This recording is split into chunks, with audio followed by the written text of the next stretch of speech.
नमस्कार। Ram Ram. PNA network के YouTube channel पर आपका स्वागत है। मैं हूं कुलभूषण। अगर आप अभी तक हमारे चैनल से नहीं जुड़े हैं तो कृपया चैनल को सब्सक्राइब कर लीजिए। मेरा कंटेंट, मेरा विश्लेषण आज के विषय में आपको पसंद आता है तो लाइक भी जरूर कीजिए। महाराष्ट्र की राजनीति विधानसभा चुनावों के बाद एक बार फिर से बदल रही है। महायुति की सरकार बनी है। भाजपा गठबंधन ने शक्तिशाली, प्रभावशाली प्रदर्शन कर सत्ता हासिल की है। प्रधानमंत्री मोदी और मुख्यमंत्री योगी ने जितनी रैलियां करी, एक हैं तो सेफ हैं, कटोगे तो बटोगे, और आरएसएस की टीम ने जो काम किया है महाराष्ट्र के अंदर, उसका परिणाम है कि महायुति की सरकार फिर से आ गई है। लेकिन उसके बाद जो घटनाक्रम चल रहा है, शरद पवार का हो, उद्धव ठाकरे का हो या कांग्रेस का हो, जो महाविकास आघाड़ी है वो लगभग अब खत्म हो चुकी है महाराष्ट्र के अंदर।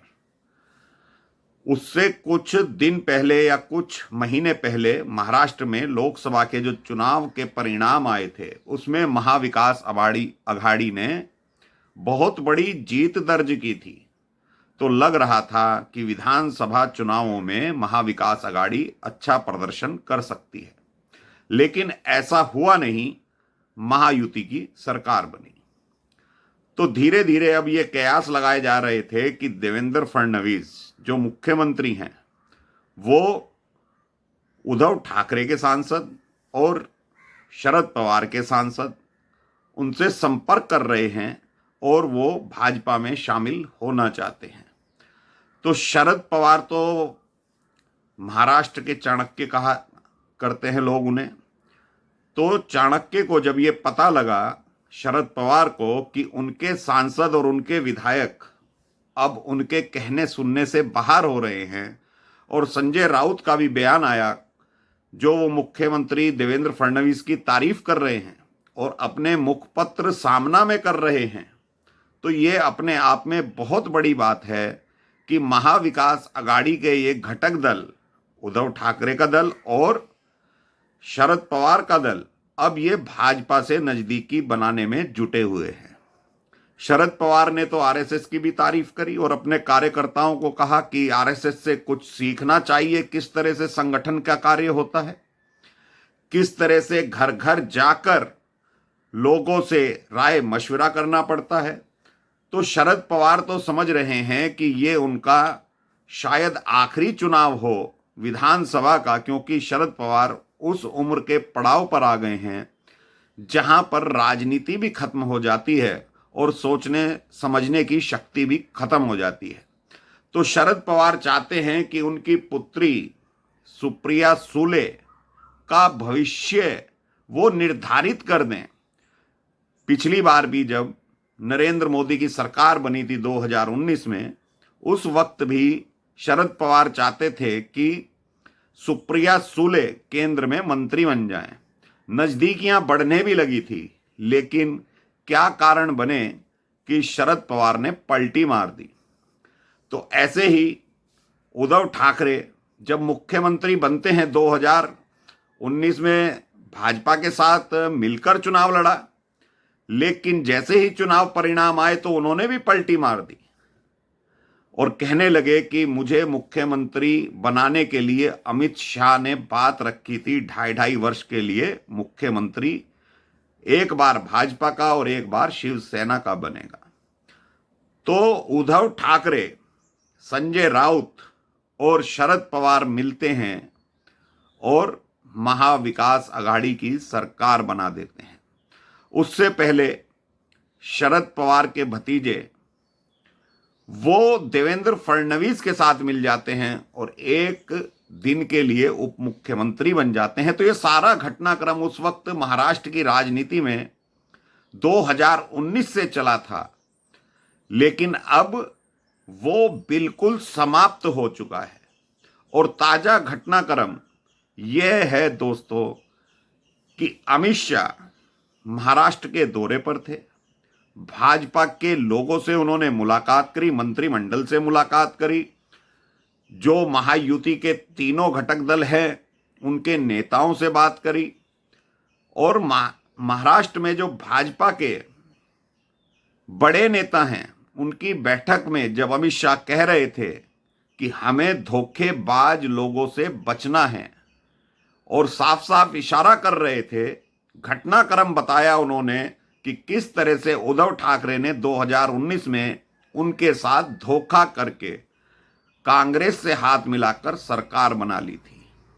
और उसी लहजे में उन्होंने शरद पवार के लिए भी बोला कि शरद पवार कब पलटी मार देते हैं, कब क्या सोच लेते हैं, वो सिर्फ अपना हित साधते हैं, ना उन्हें देश की फिक्र है ना उन्हें जनता की फिक्र है।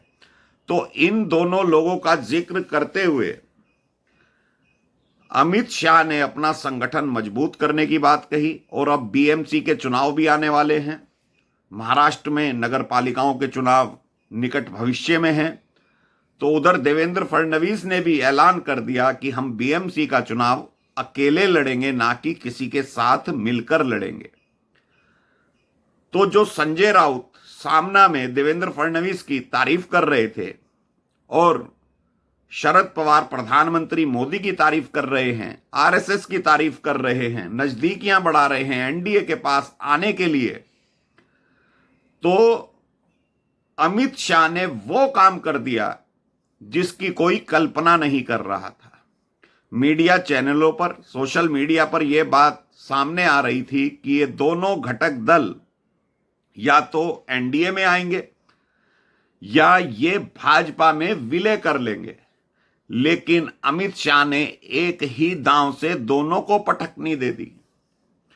दोनों दलों को साफ साफ कह दिया कि हम ऐसे लोगों को एनडीए में शामिल नहीं करेंगे, इनके दरवाजे बंद हैं।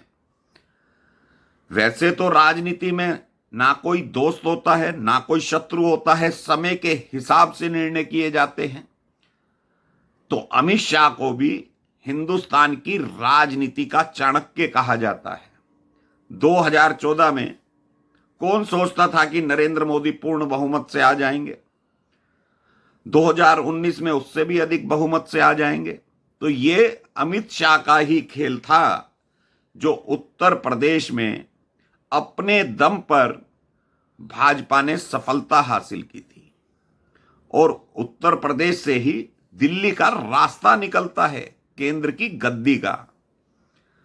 तो ऐसे में अमित शाह ने साफ साफ कह दिया कि ना तो शरद पवार को लिया जाएगा ना उद्धव ठाकरे को लिया जाएगा, दोनों को एनडीए में शामिल नहीं किया जाएगा। उन्होंने इन लोगों को एक उदाहरण देते हुए गद्दार तक कह दिया। तो ऐसे में जो शरद पवार फिर से गोटियां बिछाए बैठे थे कि सुप्रिया सुले कहीं ना कहीं केंद्र में मंत्री बन जाएं, और वो लोकसभा विधानसभा चुनाव से पहले कह भी चुके हैं शरद पवार कि छोटी पार्टियों का बड़ी पार्टियों में विलय हो जाना चाहिए। तो अब शरद पवार अपने भतीजे के साथ कॉम्प्रोमाइज करेंगे या अकेले रहेंगे, ये निर्णय उनको करना है, क्योंकि अजीत पवार, शरद पवार, इन दोनों का परिवार आपस में ये कह रहा है कि चाचा भतीजे को एक हो जाना चाहिए। तो अजीत पवार ने भी कच्ची गोलियां तो खेली नहीं है। अगर वो शरद पवार की पार्टी को अपने में मर्ज कर लेते हैं तो फिर सीधे सीधे अमित शाह का इशारा अजीत पवार के लिए भी है कि वो धोखेबाज व्यक्तियों को एनडीए में नहीं रखेंगे। अब संजय राउत कितना भी जोर लगा लें, नजदीकियां बढ़ा लें देवेंद्र फडणवीस से कि वो एनडीए में आना चाहते हैं, क्योंकि संजय राउत का जब कार्यकाल खत्म होगा राज्यसभा का तो वो दोबारा राज्यसभा नहीं जा सकते। इसलिए देवेंद्र फडणवीस की तारीफों के कसीदे पढ़ रहे हैं। और ये वो संजय राउत ही हैं जो उद्धव ठाकरे को शरद पवार के दरवाजे तक लेकर गए, राहुल गांधी के दरवाजे तक लेकर गए, भाजपा से गठबंधन तोड़वाया, और आज हालात देख लीजिए क्या हैं। तो जो चर्चाएं चल रही थी कि ये दोनों दल एनडीए में आ सकते हैं, प्रधानमंत्री मोदी का समर्थन कर सकते हैं, सरकार में शामिल हो सकते हैं, तो इन बातों पर अमित शाह ने विराम लगा दिया। लेकिन खेल अभी खत्म नहीं हुआ है। ये उद्धव ठाकरे और शरद पवार का निजी रूप से दोहन किया है। निजी रूप से उनकी राजनीति को समाप्त करने के लिए अमित शाह ने कदम उठाया है। तो शरद पवार के सांसद, उद्धव ठाकरे के सांसद और महाराष्ट्र में कुछ सांसद कांग्रेस के भी हैं जो अब भाजपा ज्वाइन करना चाहते हैं। तो हो सकता है अमित शाह ने यह जिम्मेदारी देवेंद्र फडणवीस के ऊपर डाल दी हो कि भाई जिस तरह भी हो, ये बड़े नेता तो एनडीए में शामिल नहीं होंगे। अगर सांसद आना चाहें अपनी मर्जी से तो वो भाजपा ज्वाइन कर सकते हैं। और देवेंद्र फडणवीस इस कार्य में महारत रखते हैं।